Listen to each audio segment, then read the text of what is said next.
Hello guys, welcome back to my channel Ganpati Bappa Morya. Welcome back to Namrata's life.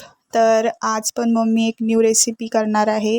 म्हणजे याच्या अगोदर पण केली होती, बट खूप दिवसांनी आज पुन्हा एक म्हणजे नवीन पद्धतीने मम्मी खमंग ढोकळा म्हणजे रव्याचा खमंग ढोकळा मम्मी करत होती.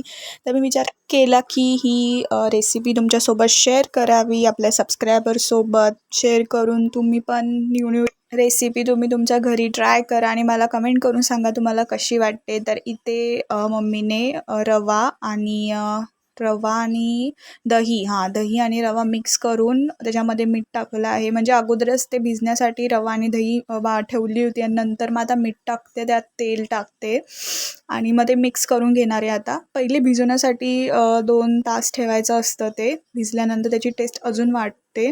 आणि इथे कढई म्हणजे स्टीम करायला ठेवली आहे. स्टीमर इथे ठेवलं आहे, म्हणजे त्याच्यात पाणी टाकून आणि लिंबू टाकलं आहे. त्याच्यामध्ये आपण ढोकळा पण स्टीम करायला ठेवणार आहे. तर आता ते सगळं जे आपण रवा दही भिजवलं होतं पहिले, नंतर मग त्यामध्ये मीठ टाकलं होतं. आता ते तेल वगैरे टाकून ते सगळं मिक्स करून घ्यायचं आहे. आणि ह्याच्यामध्ये पाणी ना जसं म्हणजे लागेल तसं टाकायचं, एकदम टाकायचं नाही. आणि याच्यानंतर आपण थोड्याने ह्याच्यात इनो टाकला आहे. इनो टाकून त्यामध्ये पाणी टाकायचं आणि ते मग मिक्स करून घ्यायचं. ह्याच्यामध्ये ना पाणी लगेच टाकायचं नाही, कारण की ते जास्त कमी होतं. मग त्यामुळे जसं लागेल तसं जे बोलतात ना बेटर जसं पाहिजे असतं तसं होईपर्यंत ते हळूहळू पाणी टाका, नाहीतर मग तुमचं प्रमाण कमी जास्त होऊ शकतं.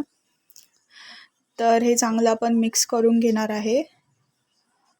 मिक्स म्हणजे बोलतात ना त्याच्यामध्ये ते असे गठ्ठे गठ्ठे नको व्हायला, त्यामुळे ते चांगलं मिक्स करून घ्यायचं. तर मम्मी एकदम व्यवस्थितपणे ते मिक्स करून घेते आणि पाणी हळूहळू टाकते त्यामध्ये जसं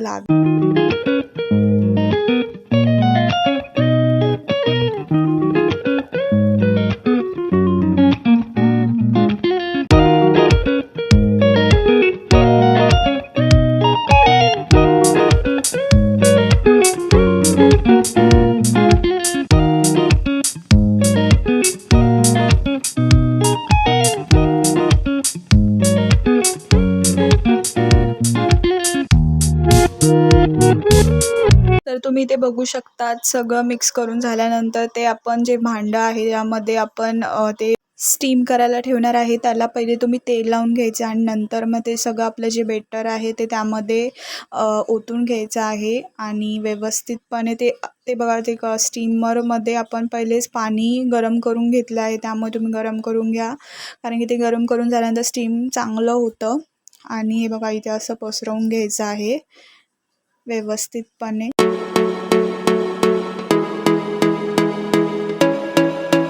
तर इथे तुम्ही बघू शकता आपले खमंग ढोकळा एकदम स्टीम व्यवस्थित झाला आहे, मस्त शिजला आहे.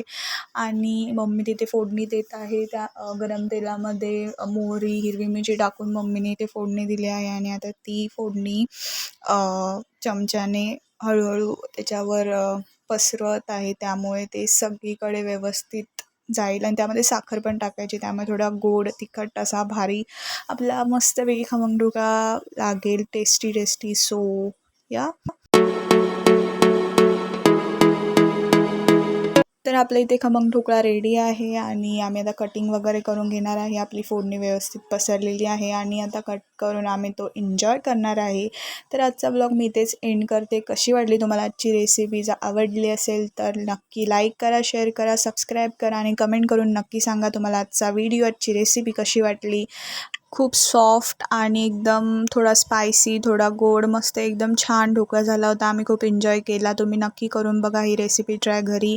आणि एकदम सिंपल आहे, खूप कमी वेळामध्ये बनते. तर पुन्हा नवीन व्हिडिओमध्ये भेटूया. Bye guys. Like share subscribe the channel. Bye bye.